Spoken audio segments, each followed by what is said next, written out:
আসসালামু আলাইকুম। নয়া দিগন্তের ডিজিটাল প্রোগ্রামে আমরা আজকে এমন একজন অতিথিকে পেয়েছি যিনি বাংলাদেশের শীর্ষস্থানীয় নিরাপত্তা বিশ্লেষক। অনেক গুরুত্বপূর্ণ দায়িত্ব উনি ওনার কর্মজীবনে বাংলাদেশ সেনাবাহিনীতে পালন করেছেন। সর্বশেষ মিলিটারি ইন্টেলিজেন্সের প্রধান হিসেবে উনি গুরুত্বপূর্ণ দায়িত্ব পালন করেছেন। বাংলাদেশের আজকে যে অশান্ত এবং নিরাপত্তা নিয়ে অনেকেই উদ্বিগ্ন, সেই পার্বত্য চট্টগ্রামও উনি দীর্ঘ সময় দায়িত্ব পালন করেছেন। আর সর্বশেষ উনি আমেরিকায় ছিলেন, ওখানে থেকেই বাংলাদেশের বিভিন্ন নিরাপত্তা ইস্যুতে উনি বিভিন্ন টক শোতে অংশগ্রহণ করেছেন, নিজে টক শো করেছেন, অনেক বক্তব্য দিয়েছেন, পডকাস্ট দিয়েছেন। সব কিছু মিলিয়ে একজন আলোচিত ব্যক্তিত্ব এখন আমাদের যে আজকের অতিথি ব্রিগেডিয়ার জেনারেল রুকন উদ্দিন। তা আমি আপনাকে স্বাগত জানাচ্ছি, আপনার প্রতি কৃতজ্ঞতা জানাচ্ছি নয়া দিগন্ত ডিজিটাল আপনার সময় দেওয়ার জন্য। তো আমরা আজকে যে বিষয়গুলো নিয়ে আলোচনা করতে চাই মূলত হচ্ছে বাংলাদেশের নিরাপত্তা ইস্যু নিয়ে, যে ইস্যু নিয়ে আপনি লম্বা সময় কাজ করেছেন। আপনি আমেরিকা থেকে আসছেন সপ্তাহখানেক আগে, এর মধ্যে বাংলাদেশের পরিস্থিতিও আপনি দেখছেন। তা আমরা জানতে চাচ্ছি বাংলাদেশের এই যে 5ই আগস্ট যে পরিবর্তনটা হলো, এই পরিবর্তনের পরে বাংলাদেশের যে নতুন নিরাপত্তা একটা পরিস্থিতি তৈরি হলো, এই বিষয়টাকে আপনি কিভাবে দেখছেন এবং বাংলাদেশ সরকারের এই সময়ে কি কি বিষয়ের প্রতি অনেক গভীরভাবে দৃষ্টি দেওয়া দরকার বলে মনে করেন? মাসুম ভাই, আমাকে আপনাদের অনুষ্ঠানে আমন্ত্রণের জন্য ধন্যবাদ, এবং আপনার মাধ্যমে আপনাদের দর্শক শ্রোতাকে যারা দেখছেন এবং শুনছেন সকলকে শুভেচ্ছা এবং আসসালামু আলাইকুম। আপনি বাংলাদেশের বর্তমান নিরাপত্তা পরিস্থিতি সম্বন্ধে বললেন। এখানে আসলে নিরাপত্তা আমাদের আভ্যন্তরীণ এবং বহিঃশত্রুর হাত থেকে দেশকে রক্ষার দুইটি বিষয় রয়েছে। কিন্তু 5ই আগস্টের এই রক্তাক্ত বিপ্লবের পর এবং সাফল্যের পর আমাদের দেশে আপনারা জানেন যে স্বৈরাচারী হাসিনাকে যারা বিগত 15-16 বছর ধরে সহায়তা করে আসছিল ওতপ্রোতভাবে, এত জেল জুলুম অত্যাচার মানুষের উপর হচ্ছিল, এটা জানার পরেও ভারত তাকে ইন্টিমেট অ্যান্ড ক্লোজ সাপোর্ট দিয়ে আসছিল, এবং তার মাধ্যমে তারা তাদের এজেন্ডা পুরো করার জন্য অনেক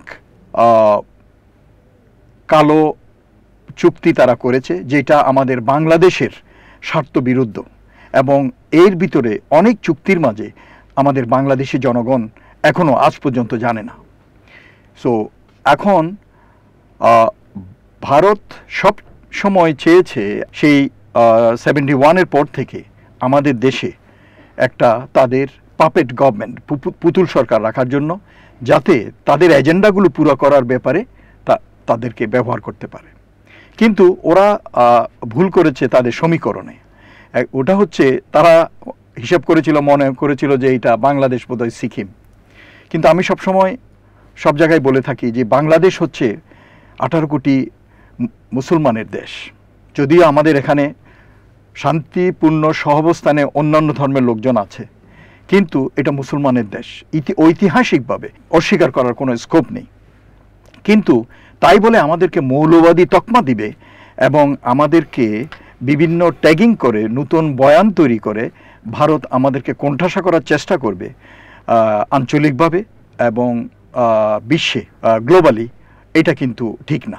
এটা দুনিয়ার লোকজন বুঝে গেছে, বাংলাদেশের লোকজনও বুঝে গেছে। সো যে জিনিসটা আমি বলতেছিলাম যে 5ই আগস্টের স্বৈরাচারী পতনের পর থেকে আমরা দেখতে পাচ্ছি ভারত তাকে তো আশ্রয় দিলই, এবং তার পথ ধরে তাদের এই আওয়ামী লীগের অনেক দোসর, ক্রিমিনাল মন্ত্রী, এমপি এবং তাদের কর্মী নেতৃবৃন্দ বর্ডারের ওপারে চলে গেছে এবং তাদেরকেও আশ্রয় দিচ্ছে। তারা কোথায় সরি ফিল করবে তা না, বরঞ্চ আজ পর্যন্ত, গতকাল আমি একটি তাদের বিবৃতি থেকে দেখলাম তাদের ভিতরে এমন একটা ভাব যে আমরা যা করছি ঠিক করছি, বাংলাদেশ যা করছে ঠিক করছে না। কিন্তু আপনারা দেখেছেন, বাংলাদেশের জনগণ দেখেছে 5ই আগস্টের পর এই ঘটনা প্রবাহে একটার পর একটা ঘটনা ঘটিয়ে ওরা, যেমন মনে করেন আপনারা খেয়াল করলেই জানতে পারবেন যে পুলিশের অসহযোগিতা, তারপরে মনে করেন আমলাদের ধর্মঘট, তারপরে জুডিশিয়াল কু, তারপরে যে রাত্রেবেলায় ডাকাতি ছাত্রলীগের ভাড়াটিয়া গুন্ডাদের দিয়ে, আর একটা সবচেয়ে বড় যেই কার্ডটা তারা খেলার চেষ্টা করেছিল, দুইটা সেন্সিটিভ জিনিস। একটা হচ্ছে যে আমাদের পার্বত্য চট্টগ্রামকে অশান্ত করা, যেটা ওরা পারেনি, কারণ আমাদের পার্বত্য চট্টগ্রামেও আমাদের দেশপ্রেমিক লোকজন আছে, তারা বুঝতে পেরেছে। আর পরবর্তী হচ্ছে সংখ্যালঘু কার্ড, যেটা তারা সবসময় খেলার চেষ্টা করে, কিন্তু এবং এর ভিতরে ইস্কন নামের তাদের যে একটা যেটা অ্যাকচুয়ালি তারা বলে ধর্মীয় সংগঠন, কিন্তু ওইটা একটা এনজিও, যেটা রাজনৈতিক কোনো বক্তব্য দেওয়ার কথা না বা রাজনৈতিক কর্মকাণ্ডে অংশগ্রহণ করার কথা না, সেটাও করেছে।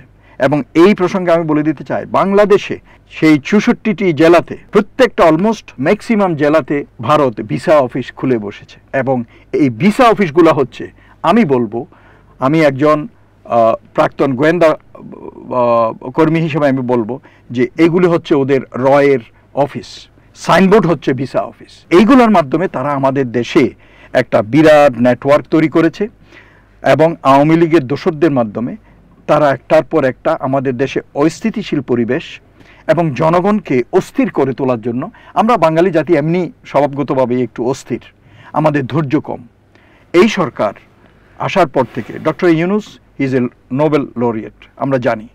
সে এত আপনারা তাইলে তার রিয়াকশান দেখতে পারতেন, কিন্তু তার কোনো প্রতিক্রিয়া নেই, সেই শান্ত মেজাজে তার কাজ করে যাচ্ছে। হতে পারে তার যে উপদেষ্টা মণ্ডলী আছে তাদের ভিতরে কারো কারো ব্যাপারে জনগণের অনেকের অবজারভেশন থাকতে পারে, প্রতিক্রিয়া থাকতে পারে, বিতর্ক থাকতে পারে, বাট আমি বলবো তবু দেশকে সংস্কারের জন্য সে কাজ করে যাচ্ছে। তো আমার কথা হচ্ছে, এই অবস্থায় অনেকে জাতীয় ঐক্যের পরিবর্তে দেশের ভিতর বিভিন্নভাবে ওই যেটা একটু আগে বললাম বিভাজনের রাজনীতি করে দেশের ভিতরে ঐক্যটাকে নষ্ট করার চেষ্টা করতেছে, যেটা আমি বলবো যে ভারতের গোয়েন্দা সংস্থার একটা এজেন্ডা, যে আমাদের জনগণ, আমাদের দেশপ্রেমিক সেনাবাহিনী এবং অন্যান্য যেসব রাষ্ট্রীয় প্রশাসন যন্ত্র আছে এগুলোর মাঝে বিভাজন তৈরি করা, যাতে সরকারকে তারা ব্যর্থ প্রমাণ করতে পারে এবং আমরা সঠিকভাবে গণতন্ত্র উত্তরণের পথে এগোতে না পারি। তার মানে সঠিক সময় নির্বাচন দেয়া এবং অন্যান্য সংস্কারগুলো করা। এখন মনে করেন নিরাপত্তার ব্যাপারে আপনি যেটা বললেন, আভ্যন্তরীণ নিরাপত্তার ব্যাপারে আমাদের পুলিশ প্রশাসন, আপনারা জানেন যে পুলিশের ব্যাপারে জনগণের অনেক ক্ষোভ ছিল, কারণ তাদের কর্মের জন্য। আমি বলবো না 100% পুলিশের সদস্য খারাপ, কিন্তু এদের ভিতরে অনেককেই স্বৈরাচারী সরকার ব্যবহার করেছে, তারা আমাদের সন্তানদের উপর গুলি চালিয়েছে। তো এইগুলোর ক্ষোভ অনেক ছাত্র জনতা এগুলো মেনে নিতে পারে নাই। এটা বহিঃপ্রকাশ হবেই। আমরা দুনিয়াতে বিভিন্ন জায়গায় বিভিন্ন আন্দোলন, বিভিন্ন সংগ্রাম, বিভিন্ন বিপ্লবের পরে দেখেছি যে এই ধরনের একটা হয়। তো এইটাকে কোনো ইয়ারডিস্টিক ধরে আমাদের বাঙালি জাতিকে এবং আমাদের বাংলাদেশকে কোনো তকমা দেওয়া যাবে না যে আমরা অসহনশীল জাতি, আমরা মৌলবাদী হয়ে গেছি, আমরা আফগানিস্তান হয়ে যাচ্ছি। এই ধরনের অনেকে আওয়াজ তোলার চেষ্টা করছে। তাদের প্রতি আমার হুঁশিয়ারি থাকবে যে বাংলাদেশে কিন্তু এখন ওই সময় নাই। এইটা 71 নয়, এইটা 75 নয়, এটা 24-এর আন্দোলন পর আমরা এখন 25-এ দাঁড়িয়ে আছি। এখন যদি কেউ মিথ্যাভাবে এই মুসলমানদের দেশে একজন নামাজি লোককে, একজন হিজাবি মহিলাকে আপনারা যদি মৌলবাদের তকমা দিয়ে কোণঠাসা করার চেষ্টা করেন এবং হাওয়া অন্যদিকে প্রবাহিত করার চেষ্টা করেন এবং ভারতের সুরে কথা বলেন, তাহলে জনগণ এটা আপনাদেরকে অ্যাকসেপ্ট করবে না। রাজনৈতিক দলগুলো আপনারা এভাবে সতর্ক থাকতে হবে আপনাদের বিভিন্ন মন্তব্য দেওয়ার ব্যাপারে। আপনাদের মন্তব্য যদি ভারতের তোষামোদমূলক হয়ে যায়, তাহলে জনগণের কাছে আপনারা আপনাদের জনপ্রিয়তা হারাবেন। আপনি আপনার বক্তব্যের মধ্যে খুব গুরুত্বপূর্ণ একটা বিষয় নিয়ে আসছিলেন, সেটা হচ্ছে ভারতের সাথে গত 15 বছরের যে ফেসিবাদী আমল ছিল, এই সময়ে এমন অনেক প্রতিরক্ষা সহযোগিতা বা নিরাপত্তা চুক্তি করা হয়েছে যেটা আসলে জনগণের সামনে প্রকাশ করা হয়নি। তাহলে কি ধরনের চুক্তিগুলো আসলে হয়েছে বলে আপনি মনে করেন, অথবা আপনি গেছেন কিনা, এই চুক্তিগুলো দেখেছেন কিনা? এক সময় ভারতের প্রতিরক্ষা মন্ত্রী বাংলাদেশে আসছিলেন, উনি প্রতিরক্ষা সহযোগিতা চুক্তির একটা ফরম্যাট দিয়েছিলেন, তখন কিন্তু এটা স্বাক্ষরিত হয়নি। পরবর্তী পর্যায়ে আমরা শুনতে পেয়েছিলাম সাবেক প্রধানমন্ত্রী শেখ হাসিনা যখন দিল্লি সফরে যান, তখন একটা নিরাপত্তা চুক্তি বা প্রতিরক্ষা সহযোগিতা চুক্তি বা প্রোটোকল এরকম হয়। তাহলে এমন কোনো চুক্তি কি আসলে আছে যেটা বাংলাদেশের মানুষ জানে না, যেটা বাংলাদেশের সার্বভৌমত্বের উপর একটা বড় ধরনের ক্ষতি অথবা চ্যালেঞ্জ তৈরি করতে পারে? মাসুম ভাই, আপনি মানে একটা খুবই স্পর্শকাতর প্রশ্ন করেছেন। আসলে আমিও তো আপনাদের মতো এখন পাবলিক, আমি অবসরপ্রাপ্ত, তো আমার অ্যাক্সেস টু ইনফরমেশন অতটা নেই। আমি আমার আপনাদের মতোই যে বিশ্লেষণ করে যেটা আন্দাজ করতে পারি ওইটাতে বলতে পারি। এবং দেখেছি যে ওরা আসার পর থেকে, একটু আগে আপনাকে যেটা বলতেছিলাম, যে ওরা আসার পর, যেমন মনে করেন আমি বলি, কিছুদিন আগে একটা দোকানে গেলাম, আমার ওয়াইফ কিছু কাপড় কিনতে গেল, তো এই কাপড় নামায় কোথাকার, ইন্ডিয়ান। তো আমার ওয়াইফ ছেলে বল, না ইন্ডিয়ান না, ইন্ডিয়ান ছাড়া অন্য কোনো দেশে আছে কিনা, বলে আর কোনো নাই। তো ওদেরকে আমি জিজ্ঞেস করলাম, সব ইন্ডিয়ান কাপড় তোমাদের কেন? বলে স্যার, ইন্ডিয়া ছাড়া তো আমাদের আর কোনো দেশের কাপড় আনতে দেয় নাই। টার্কি বলেন, মালয়েশিয়া বলেন, পাকিস্তান বলেন, চায়না বলেন, বলে আমরা এগুলো আনতে পারি নাই। সো একইভাবে এই যে বাংলাদেশের বিভিন্ন সেক্টরে একইভাবে ওরা এমনভাবে ইয়ে করেছে, একচেটিয়া ভারতের। তো একইভাবে আপনি যেহেতু এখন ডিফেন্সের ব্যাপারে, প্রতিরক্ষার ব্যাপারে বললেন, আমি বলবো যে ওই যে হাসিনা আসার পর থেকেই ভারতের সাথে, আগে তো আমাদের বিভিন্ন দেশের সাথে হতো, ওইগুলো কমে গিয়ে মোস্টলি, আমি বলবো যে মোস্টলি মানে ম্যাক্সিমাম ওদের সাথে এই যে এক্সারসাইজ বলেন, তারপরে প্রশিক্ষণ, এইসব চলছিল। এগুলোর মাত্রা বেড়ে গেছে এবং ওদের লোকও আমাদের এখানে আসছে। তো বাট চুক্তির ব্যাপারে আমি আসলে কোনো মন্তব্য করতে চাই না, যেহেতু আমি জানি না। বাট এটা আমরা ইজিলি আন্দাজ করতে পারি, যেহেতু অন্যান্য জায়গায়ও করেছে, এখানেও হয়তো এমন কিছু করেছে যেটা আমাদের দেশের স্বার্থ বিরোধী। এখন তো আর সেই ভারতের মানে প্রভাবাধীন কোনো সরকার ক্ষমতায় নেই, এখন অন্তর্বর্তীকালীন সরকার আছে। এই সরকার চাইলে কি পারে না এসব চুক্তিগুলো প্রকাশ করে দিতে? সংবেদনশীল যদি কোনো নিরাপত্তা চুক্তি থাকে, আর যদি নাই থেকে থাকে, তাহলে সরকারের পক্ষ থেকে বলতে পারে যে না, এই ধরনের কোনো চুক্তি ভারতের সাথে নেই। সরকার যখন চুক্তিকে নাল এন্ড ভয়েড করবে, যেটা সরকার বলছে যে দেশের স্বার্থ বিরোধী যত চুক্তি আছে, এই সরকার ডক্টর ইউনূসই বলছেন যে ওগুলো আমরা রিভিউ করব এবং আমাদের দেশের স্বার্থ যেখানে থাকবে না ওগুলো আমরা বাতিল করব। এটা যদি ডিফেন্সের বেলায়ও হয়, তাহলে আমার মনে হয় এগুলো সামনে আনা উচিত, এবং এই কারণে আমরা বাতিল করলাম, আমাদের দেশের স্বার্থ বিরোধী। আপনি পার্বত্য চট্টগ্রামের ইস্যুটা নিয়ে আসছিলেন, এখন তো এটা একটা আলোচিত বিষয়। এখানে দুইটা সংকট আমরা দেখতে পাই, একটা হচ্ছে রোহিঙ্গা সংকট। রোহিঙ্গা প্রায় 12 লক্ষ রোহিঙ্গা বাংলাদেশের ভেতর ঢুকিয়ে দেওয়া হয়েছে, এবং সেটা 2017 সাল থেকে শুরু করে এখন 24 সাল, 7 বছর ধরে আছে, এবং এই সংকটের সমাধানের কোনো রাস্তা আমরা দেখছি না। আবার একই সাথে কুকি চিন আর্মি বাংলাদেশের একটা অঞ্চল নিয়ে তারা স্বাধীনতা ঘোষণা করলো, এবং এটা বিভিন্ন জায়গায় প্রচারিত করা হচ্ছে। আবার বাংলাদেশের যে সীমান্তবর্তী যে মিয়ানমারের এলাকা রাখাইন প্রদেশ, এই রাখাইনে দেখা যাচ্ছে আরাকান আর্মি কর্তৃত্ব দখল করেছে অলমোস্ট প্রায় 90% জায়গায়। তো এই অবস্থায় এই অংশটাতে কি বাংলাদেশের নিরাপত্তার ব্যাপারে আপনি কোনো হুমকি অনুভব করেন, অথবা বাংলাদেশের কি এই জায়গাটাতে রোহিঙ্গা ইস্যু এবং আরাকান আর্মি ইস্যু, অথবা এই রিজিয়নটাতে বান্দরবান, রাঙ্গামাটি, খাগড়াছড়ি, এই রিজিয়নে বাংলাদেশের করণীয় কি নিরাপত্তার জন্য? এই ব্যাপারে আমি আসলে আপনাকে ফ্রেশ নিউজ দিতে পারবো এই জন্য, কারণ আমি গত সপ্তাহেই ওই এলাকায় জাস্ট ব্যক্তিগত ভিজিটে গিয়েছিলাম, ভ্যাকেশন। সো আমি ওখানে যা দেখলাম, শুনলাম, আমাদের আতঙ্কিত হওয়ার কিছু নেই। আমাদের প্রতিরক্ষা আল্লাহর রহমতে, এবং আমাদের এই পেশাগত সেনাবাহিনী বলেন, এরা যতই সমালোচনা করুক, আসলে আমি এখানে একটা কথা বলে রাখতে চাই, আমাদের সেনাবাহিনীকে, আপনাকে যেটা আমি স্টুডিওর বাইরে বলছিলাম, আমাদের সেনাবাহিনীকে বিতর্কিত করার জন্য আমাদের প্রতিবেশী দেশ মানে নিরন্তরভাবে চেষ্টা করে যাচ্ছে, এবং এখন তাদের যে এখানে দালাল এবং দোসর আছে, আওয়ামী লীগের দোসর, তাদের মাধ্যমে বিভিন্ন সোশ্যাল প্ল্যাটফর্মে তারা বিভিন্নভাবে গুজব, মিথ্যা কথা, বানোয়াট, কল্পনাপ্রসূত এগুলো দিয়ে সেনাবাহিনীকে বিতর্কিত করার চেষ্টা করতেছে। আমার কথা হচ্ছে, দেখেন, এই বাংলাদেশ যতদিন থাকবে, এই আমাদের দেশপ্রেমিক সেনাবাহিনী থাকবে, এবং আমাদের দেশের মানুষের শেষ আশা ভরসার স্থল হচ্ছে এই সেনাবাহিনী। 71-এর পর থেকে প্রতিটি দেশের ক্রান্তি লগ্নে, মনে করেন এইটা রাজনৈতিক দুর্যোগ হোক অথবা প্রাকৃতিক দুর্যোগ হোক, সেনাবাহিনী জনগণের পাশে ছিল, থাকবে, এবং এই 24-এর সেই ক্রান্তি লগ্নেও জাতির সেই ক্রান্তিকালে সেনাবাহিনী শেষ মুহূর্তে প্রমাণ করেছে ওরা জনগণের পাশে আছে, এরা জনগণের অংশ। তো আমার কথা হচ্ছে, এরা দে হ্যাভ দেয়ার প্ল্যান, আমাদের নিরাপত্তার ব্যাপারে এদের প্ল্যান আছে। স্বৈরাচারী সরকার যেরকম সব জায়গায় কিছু লোককে তাদের পাঁচাটা গোলামে পরিণত করেছে, তার দুর্নীতিগ্রস্ত করেছে, সেরকম আমি বলবো যে আমাদের সেনাবাহিনীতেও করেছে, অন্যান্য বাহিনীতেও করেছে। তো এটা যারা দোষী তাদেরকে আইনের আওতায় আনতে হবে, শাস্তির আওতায় আনতে হবে, এতে কোনো কম্প্রোমাইজ নাই। কিন্তু বাকি সৈনিক বলেন, অফিসার বলেন, এরা দেশপ্রেমিক, দেশের জন্য এরা জান দিতে প্রস্তুত, সুপ্রিম স্যাক্রিফাইস। তো এদেরকে বিতর্ক না আনে আমি বলবো সবাই এদেরকে একটা মেন্টাল সাপোর্ট যেন দেওয়া হয়, যাতে এদের মনোবল উঁচু থাকে। কারণ সৈনিকদের, সেনাবাহিনীর যদি আমরা সমালোচনা করি তাহলে এদের মনোবল ভেঙে যাবে, এবং এইটাই চায় আমাদের দেশের শত্রুরা। তো যে জিনিসটা আপনি বলতেছিলেন, আমি ওখানে গিয়ে দেখলাম দে আর রেডি, এভরিথিং ইজ প্রিপেয়ার্ড। আমাদের প্রতিরক্ষা আলহামদুলিল্লাহ ইজ গুড। এবং আপনি যদি বলেন, যদিও ওই আরাকানের সাথে মানে মায়ানমারের ওখানে চায়নার অনেক ইনভেস্টমেন্ট আছে অয়েল অ্যান্ড গ্যাসে, তারপরে ভারতের একটা ইনভেস্টমেন্ট আছে, একটা বিরাট রাস্তা সিটিওয়ে হয়ে ওরা করছে, কালাদান প্রজেক্ট। হ্যাঁ, কালাদান প্রজেক্ট।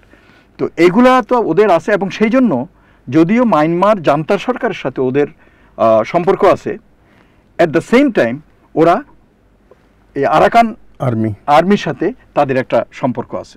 চীন দূরে হয়ে গেছে, আর ইন্ডিয়াও ওদিকে। আমাদের ইমিডিয়েট আরাকানের সাথে হচ্ছে আমাদের বাংলাদেশ লাগোয়া। তো সেই জন্য একটা, আপনারা বুঝেন, একটা নূতন রাষ্ট্র যদি প্রতিষ্ঠা করতে হয় তাদের অনেক সাহায্য সহযোগিতার দরকার হয়। সো ইমিডিয়েট এই সাহায্য সহযোগিতার জন্য আমার মনে হয় যে ওরা আমাদের দ্বারগ্রস্ত হবে, এবং এই সুযোগটাকে যদি আমরা কাজে লাগাতে পারি তাহলে ওদেরকে আমরা একটা ফ্রেন্ডলি হিসাবে, রাষ্ট্র হিসাবে ইন বিটুইন মায়ানমার এবং আমাদের ভিতরে তৈরি করতে পারি, পেতে পারি। এইটা নিয়ে আমি যদ্দূর শুনেছি কাজ করা হচ্ছে, এবং আমি বলবো সরকারের এইটার দিকে খেয়াল রাখা।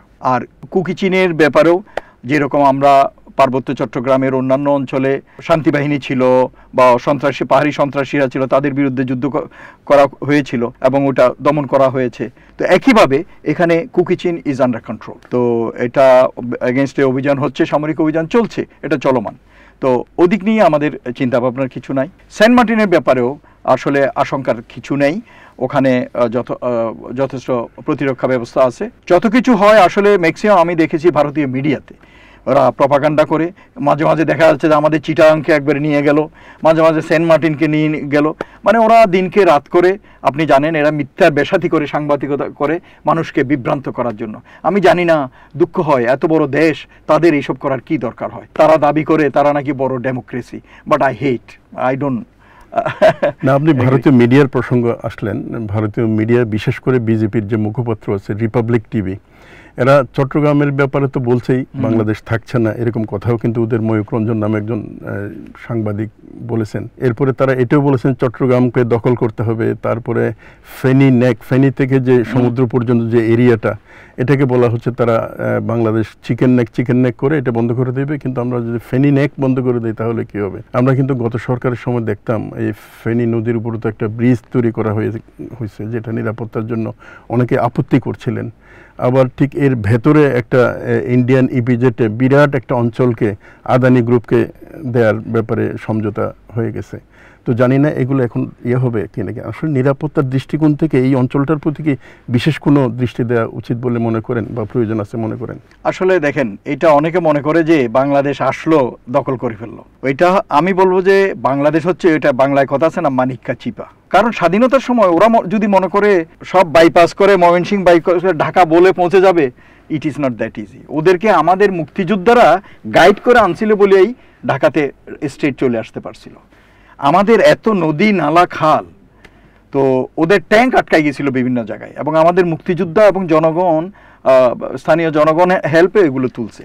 সো ওরা যদি মনে করে, এবং ভারতীয় লোকজন যদি মনে করে আরে 71-এ তো আমরা গেছি, ওইটা হবে, ড্রাই রিহার্সাল হয়ে গেছে, I think that will not be that easy. আমাদের দেশ ছোট হলেও উই আর রেডি।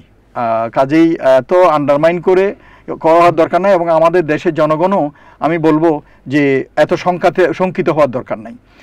এই প্রসঙ্গে এখানেই আমি একটা জিনিস সরকারকে আপনাদের মাধ্যমে সাজেশন দিতে চাই যে অবিলম্বে স্কুল এবং কলেজের যুবক তরুণদেরকে বাধ্যগত সামরিক প্রশিক্ষণটা দেওয়া উচিত। তাইলে হবে কি, আমাদের সেই 18 কোটি জনগণের অন্তত বেশিরভাগ যারা ইউনিফর্মে তো আছেই, এই আমাদের তরুণ সমাজকে আমরা রেডি রাখতে পারি, দরকারের মুহূর্তে তাদেরকে আমরা ব্যবহার করতে পারি। কাজে প্রতিটি তরুণ হয়ে যাবে একজন যোদ্ধা প্রয়োজনের সময়। কাজে আমাদের দেশে আইসা হুট করে অ্যাটাক করলো, এই করলো, সে না। যেমন আপনারা হয়তো অনেকেই জানেন না, সেনাবাহিনীকে অনেকে দেয়। আজকে আমি এখানে বলি, আমি যদ্দূর জেনেছি, শেখ হাসিনা এইসব চোরা চুক্তি করেছিল, তাকে রেস্কিউ করার চুক্তি, তাকে আক্রমণ করলেই করা। যেমন বিডিআর যখন হচ্ছিল, অ্যাটাক হলো, বিডিআর কিলিং যখন হলো, তখন যদি ওটা ফেল করতো তাহলে এখানে একটা কমান্ডো গ্রুপ পাঠানোর জন্য ওরা ক্যালকাটার ওদিকে আইসা ওয়েট করতেছিল, এবং ওরা রেডি ছিল হেলিকপ্টার নিয়ে আইসা এখানে তারা রেস্কিউ অপারেশন চালাবে। নাম্বার 1। নাম্বার 2, এইবারও কিন্তু 5ই আগস্টের সময়ও শেখ হাসিনা পালানোর আগে ওরকম করতেছিল, এবং আমি যদ্দূর শুনেছি ওরা বলতেছিল উই আর কামিং, সশস্ত্র বাহিনীর থেকেই বলা হয়েছে, বলো যে নো ইউ ক্যানট কাম, তোমরা আসলে আমাদের এটা সার্বভৌমত্বের প্রতি হবে। শি গোজ, এবং সে চলে গেছে। তো এটা আমাদের দেশের জনগণ অনেকেই জানে না, বেহুদা শুধু আমাদের সেনাবাহিনীর উপরে ব্লেম দেয়, কেন যেতে দিল, এই দিল সেই দিল। আপনি চিন্তা করে দেন, ওরা যদি যেতে না দিত, ওরা যদি আসতো, কি একটা কেওস হয়ে যেত না, আরো রক্তারক্তি হতো দেশে, আমাদের দেশের সার্বভৌমত্বের প্রতি একটা হুমকি এসে যেত। তো this is what it is. So আসলে আমাদের দোয়া করা উচিত, এবং সেনাবাহিনীকে সকলে সাপোর্ট করা উচিত, কাজ করেন। যারা অপরাধী তাদের পানিশমেন্ট হবে, ওদের জন্য পুরো একটা ইনস্টিটিউশনকে দোষারোপ করে লাভ নেই। এইটা আমার ব্যক্তিগত মতামত। আপনি বলছিলেন পিলখানা ট্র্যাজেডির কথা, আমরা তো জানি হচ্ছে 71-এর পর থেকে সেনাবাহিনীর এত কর্মকর্তা এ ধরনের ঘটনার সম্মুখীন হয়নি, কিন্তু এটা নিয়ে যে বিচারের ব্যবস্থাটা করা হয় সেটা নিয়ে অনেক বিতর্ক আছে। বলা হচ্ছে রিয়েল বিচার হয়নি, এবং এই ঘটনা যারা ঘটিয়েছে পেছন থেকে সেটা উদ্ঘাটিত হয়নি, এমনকি সেনাবাহিনীর যে তদন্ত রিপোর্টটা সেটাও প্রকাশ করা হয়নি। তো এখনও আমরা শুনতে পাচ্ছি যে পিলখানা ট্র্যাজেডি যাতে রিওপেন না হয়, নতুন করে যাতে বিচার না হয়, এটার জন্য বিভিন্ন জায়গা থেকে চাপ আসছে। আসলে আপনি কি মনে করেন, এটা কি আসলে এই সরকারের পক্ষে এটা বিচার করা সম্ভব, অথবা এমন কোনো প্রেশার কি আছে যার কারণে এটার মূল সত্যটা উদ্ঘাটন করা যাবে না? আপনি ঠিকই বলেছেন, কিছু যে বিডিআর ঘটনার ব্যাপারে এইটা আরেকটা এমন একটা মর্মান্তিক ঘটনা, বিশ্বের কোথাও ইভেন কি একটা সিঙ্গেল ব্যাটেলে পর্যন্ত একসাথে এতজন অফিসার মারা যায়নি। তো এটা আমাদের দুঃখজনক। আমাদের সেনাবাহিনীর মেরুদণ্ডকে ভেঙে দেওয়ার জন্য, প্রতিশোধ নেওয়ার জন্য, আজ মুখ খুলে বলার তো কোনো এখানে আমার ভয় পাওয়ার কিছু নাই, কারণ আজ আমাদের দেশের জনগণ জানে এই পিছনে কার ইন্ধন ছিল, বিদেশি যে ইন্ধন ছিল, এবং এই বিদেশটা কে আমরা জানি। তো তাদের স্বার্থ, প্রথমে আমি বলি তারা কেন করেছিল এটা ভারত করেছে, ভারত এটাতে সংযুক্ত, সেই জন্য ওরা ওই বিচারটা করতে দেয় নাই। আমি ওই ব্যাপারে আসতেছি। তো আমি যে জিনিসটা বলতেছি, ওরা করার কয়েকটা কারণ আছে। দেখেন, জাতিসংঘ মিশনে আমাদের বাংলাদেশের মতো একটা ছোট্ট দেশ, এবং এই দেশের আর্মি, এই প্রফেশনাল পেশাগত আর্মি, তারা এত সুনাম কুড়িয়েছে তাদের শৃঙ্খলা এবং তাদের পেশাগত মানের জন্য। They became number 1 contributing country in the United Nations. এইটা তাদের একটা ঈর্ষার কারণ হয়ে গেছে। সেকেন্ড হচ্ছে পাদুয়া রৌমারিতে, যদি আপনার মনে থাকে, যে ওরা আমাদের বিওপি দখল করতে আসছিল, উচিত জবাব পেয়েছে, তাদের 200-এরও বেশি লোক মারা গেছে। এইটার প্রতিশোধ নেয়া। থার্ড যে জিনিসটা, যেমন শেখ হাসিনাই তার ফাউল মাত দিয়ে এক জায়গায় বলতেছিল যে ওরা গত রাত্রে আমাকে ফোন করলো, কালকের প্রোগ্রামে আপনি যাবেন না, কারণ আমরা একটা ছোট্ট ঘটনা ঘটাবো ওখানে, এবং যে জিনিসটা আমাদেরও ফেভারেবল হবে, এবং আপনার বাকি সময়কাল শাসনে থাকার সময় জন্য সুযোগ হবে। কি হবে? কোনো সেনা কু হবে না, এবং তারাও আরামসে করে যাবে। পরের দিন আচ্ছা, ও বলতেছিল আমি তো ভাবতে পারিনি যে এত বড় ঘটনা তারা করবে, এত বড় মেসাকার তারা করবে। তো এই হচ্ছে ঘটনা। তো যে জিনিসটা বলতেছিলাম, যে এই কয়েকটা ছিল কারণ আমার অ্যাসেসমেন্টে। আর নেক্সট হচ্ছে তদন্তের ব্যাপার, আপনি যেটা বললেন। তো গত সরকার প্রথমেই এই বিডিআর মেসাকারটাকে, হত্যাকাণ্ডকে, আমি খুশি আপনি ওইটাকে বিডিআর বিদ্রোহ বলে উচ্চারণ করেননি, কারণ ওরা এই রং ট্যাগিং কইরা এই জিনিসটাকে মানুষের মনে ঢুকে দিছে যে বিদ্রোহ। এটা বিদ্রোহ ছিল না, এটা সুপরিকল্পিত হত্যাকাণ্ড ছিল। আমাদের আর্মির উপরে, আপনাকে তো বললামই, একটা আঘাত করার জন্য, মেরুদণ্ড ভেঙে দেওয়ার জন্য এভাবে করছে। তো এইটা সুপরিকল্পিত ছিল। এটার সাথে আওয়ামী লীগের লোকজন জড়িত ছিল, এটার সাথে বিদেশি গোয়েন্দা সংস্থা জড়িত ছিল, এবং এটা যখন পরে তদন্ত হয়, নামকা বাস্তে তদন্ত করে একটা হোম মিনিস্ট্রির আন্ডারে একজন সচিবকে দিয়ে, সচিব Anisul Haque something like that, I don't remember the name, আর আরেকটা এই যে এখন যিনি স্বরাষ্ট্র উপদেষ্টা আছেন জেনারেল জাহাঙ্গীরকে দিয়ে সেনাবাহিনীর করল, এবং এই সেনাবাহিনীর এটা জেনারেল মঈন নিজে অর্ডার দিয়ে করাইছে। তখন এরা বললো এটা আপনাদের করার কি দরকার, বলে তো জেনারেল মঈন বলছে যে না, এটা আমাদের জন্য আমরা করি, কারণ আমি সেনাপ্রধান হিসেবে আমাদের আর্মির লোক মারা গেছে, এটা উই আর কনসার্ন। কিন্তু পরে ওখানে যারা ছিল এই তদন্ত আদালতে, তারা বলছে যে এই তদন্ত আদালতকে, সেনাবাহিনী যে তদন্ত আদালত করতেছিল, এটাকে যাতে সহযোগিতা করা না হয় সেই জন্য সব জায়গায় ইনস্ট্রাকশন দেওয়া হয়েছে। স্টেটমেন্টের জন্য ডাকলে কেউ আসে না, সবাইকে পাওয়া যাচ্ছে না, হাজির করতেছে না, এবং ওই যে সচিব এবং নামকাওয়াস্তে একটা কইরা এখানে দোষী আমি বলবো না যে নির্দোষ সবাই, এই যে কিছুদিন আগে ছাড়া পাইলো, এখানে এই ব্যাপারে আমারই আছে সবাই যে নির্দোষ, হ্যাঁ যদিও বাই নাও ওরা 10-12 বছর জেল খেটে ফেলছে, বাট এটা অন্যদিকে রেখে আমি শুধু বলবো ওরা যারা জেলে গেছে সবাই যে নিরপরাধ তা না, অনেকে একটা আওয়াজ তুলতেছে। আমরা তো আসলে বেশি উদার বাঙালিরা, আমরা হিংস্র হতে জানি না, সেজন্য অল্পতেই আমরা গলে যাই। ওরা জেলে গেছে, জেল খাটছে, হয়েছে, হ্যাঁ নিরপরাধ বিডিআর সদস্য, সবাই নিরপরাধ না, তাইলে গামছা বেঁধে বেঁধে সেদিন সবাই কারা ওখানে গুলি করতেছে। তো আমার কথা হচ্ছে যে যেহেতু তদন্ত হচ্ছে, তদন্তের খাতিরে এই যারা জেল থেকে আসছে তাদেরকেও ডাকা উচিত, তাদের থেকে তথ্য সংগ্রহ করা উচিত, এবং এর ভিতর থেকে অনেক প্রকৃত সত্য বের হয়ে আসবে। এই তদন্তগুলো আর্মি তদন্ত থাকে, ওরা প্রকাশও করে নাই এবং এটাকে সঠিকভাবে কমপ্লিট করতে দেয় নাই, এবং এটা করতে গিয়ে যেসব অফিসার ওখানে একটু সহযোগিতা করতেছিল না তাদেরকে সরাই দিছে, চাকরি থেকে বের করে দিছে, এবং তাদের পছন্দ মতো লোক আইনা দিছে, প্রমোশন দিছে, তাদেরকে দিয়া কোর্ট অফ তদন্ত আদালত কমপ্লিট করাইয়া নামকাওয়াস্তে এটা ক্লোজ করছে ফাইল, এবং নামকাওয়াস্তে কিছু ঢালাওভাবে কিছু লোককে জেলে ঢুকাইয়া তারা ওই ফাইলটা ক্লোজ করে দিছে। দেশের জনগণ জানে না। তো এই হচ্ছে ওদের অবস্থা। কারণ এইটা ঘাটতে গেলেই আপনারা দেখবেন যে এখন বের হয়ে আসবে কারা এটার সাথে জড়িত ছিল।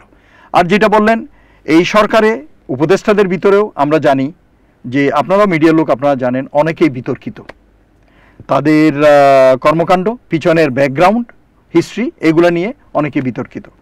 তো একদিনে তো কালার চেঞ্জ করা যায় না, যদিও আমাদের লোকজন এটা চেষ্টা করে। তো অনেকে আমরা জানি এর ভিতরে বাম রাজনীতি করত, ইসলামের বিদ্বেষী ছিল, তারাই এখন আবার এখানে এসে উপদেষ্টা হয়েছে। তো হাওবার তো অনেকে হ্যাঁ চাচ্ছিল না, এবং সেই জন্য তার উদাহরণ হচ্ছে যে দেখেন এটার জন্য কিন্তু ছাত্রদেরও আন্দোলন করতে হলো, এবং সশস্ত্র বাহিনীর অবসরপ্রাপ্ত অফিসারদের মধ্য থেকেও একটা আওয়াজ তুলতে হয়েছে, এবং বিভিন্ন সুশীল সমাজ থেকেও আওয়াজ তুলতে হয়েছে। কারণ এই এত বড় হত্যাকাণ্ড বাংলাদেশে ঘটেনি, যে এই নির্মম হত্যাকাণ্ডের বিচার হচ্ছে না কেন।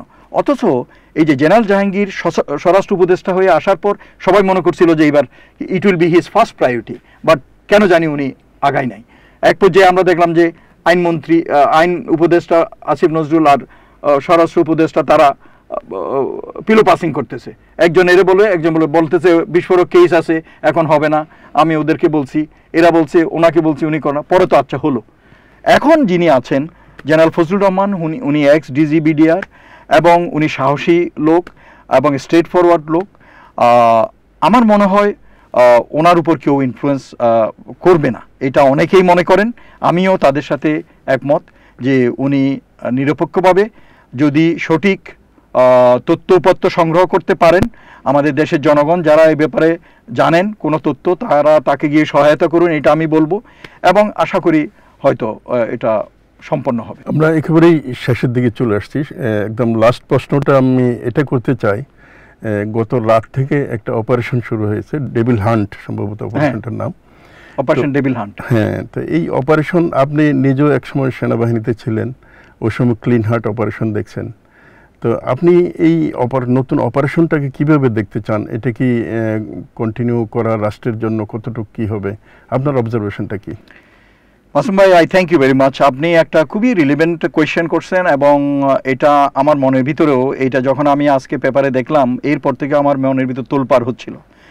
কারণ বাংলাদেশে যখন ক্লিন হার্ট অপারেশন হয় আমি তখন চাকরিতেই ছিলাম, এবং আমরা দেখেছি আমাদের সেনাবাহিনী আসলে আমরা ব্যারাকে থাকতে অভ্যস্ত, ব্যারাকে থাকতে অভ্যস্ত, যুদ্ধের জন্য প্রস্তুতি নেই, সরকারের যখন দরকার হয় আমাদেরকে ডাকে, আমরা বাইরে গিয়ে সহায়তা করে আবার ব্যারাকে ফিরে যাই। ব্যারাকের বাইরে, ক্যান্টনমেন্টের বাইরে আমাদের সেনা সদস্যরা দীর্ঘ সময়কাল থাকার জন্য অভ্যস্ত নয়। তো সেই জন্য তারা দেখা যায় যে অনেক পদচ্যুতির, অনেক বিচ্যুতির স্কোপ থেকে যায়, সুযোগ থেকে যায়। তো আমি ভাবতেছিলাম যে আমার পক্ষ থেকে আমি হয়তো অনুরোধ করব, এখন this is the high time that আমাদের সেনাবাহিনী ব্যারাকে ফিরে আসা উচিত। কারণ ইনডেফিনিট পিরিয়ড সেনাবাহিনী ব্যারাকের বাইরে রাখা, এটা আমি ব্যক্তিগতভাবে একজন প্রফেশনাল দেশপ্রেমিক অফিসার হিসাবে আমি এটা সাপোর্ট করি না, কারণ এইটার অনেক আফটার ইফেক্ট আছে এবং এইটাতে অনেক কষ্ট। আমি আমার সৈনিক এবং অফিসাররা ক্ষতিগ্রস্ত হোক এটা চাই না। তো সেই জন্য আমার অনুরোধ থাকবে, আজকে যখন এটা দেখলাম আমি বললাম যে এটা কি হলো, কারণ এই ধরনের ইয়েতে গেলে ওই যে আপনাকে যেটা বললাম, এদেরকে বিতর্কিত করার জন্য, এই দেশপ্রেমিক সেনাবাহিনীকে বিতর্কিত করার জন্য একটা চক্র সবসময় লেগেই আছে। এবং আমাদের দেশে কিছু দালাল মিডিয়া আছে, এরা আর আগুনে তেল ঢেলে দেয়, এবং বিদেশি গোয়েন্দা সংস্থা তো আছেই।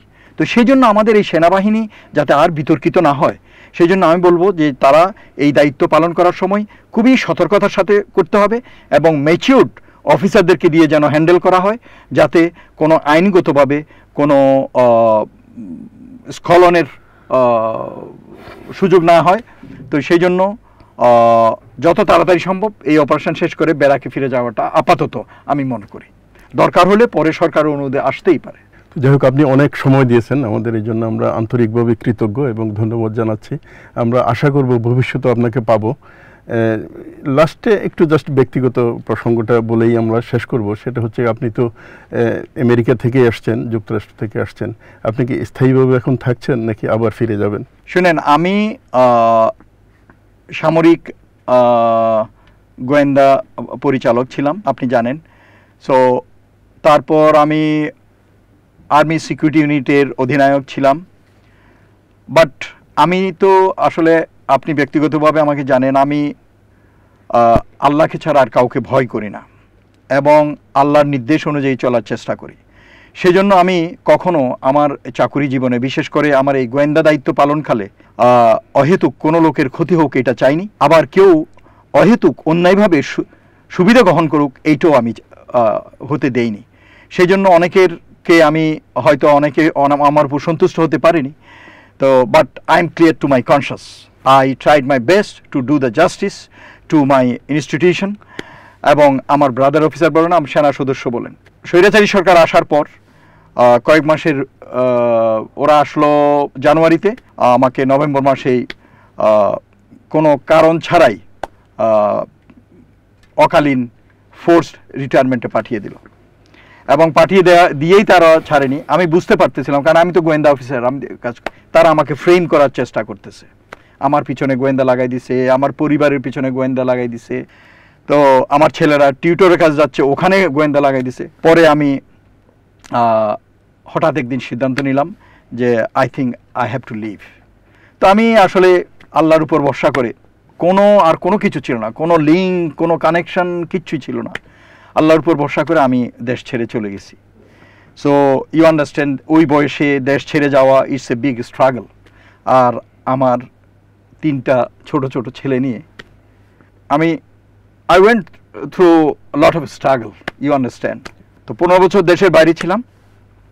তো এখন দেশে ফেরত আসছি। আবহাওয়া মনে হচ্ছে যে, কারণ এখন স্বৈরাচার নেই, দেশের জন্য কথা বলবো। আই ডোন্ট কেয়ার কেউ পছন্দ করুক আর না করুক। রাজনীতি এগুলো আমার সিলেবাসে নাই। আমি আমার দেশের জন্য কাজ করব। দেশের জন্য কাজ করার দেয়ার আর 101 ওয়েজ। সো দোয়া করবেন এবং আপনাদের সাপোর্ট চাই। রুকন ভাই, আপনাকে অনেক অনেক ধন্যবাদ। থ্যাংক ইউ মাসুম ভাই, আপনাদের অনুষ্ঠানে ডাকার জন্য।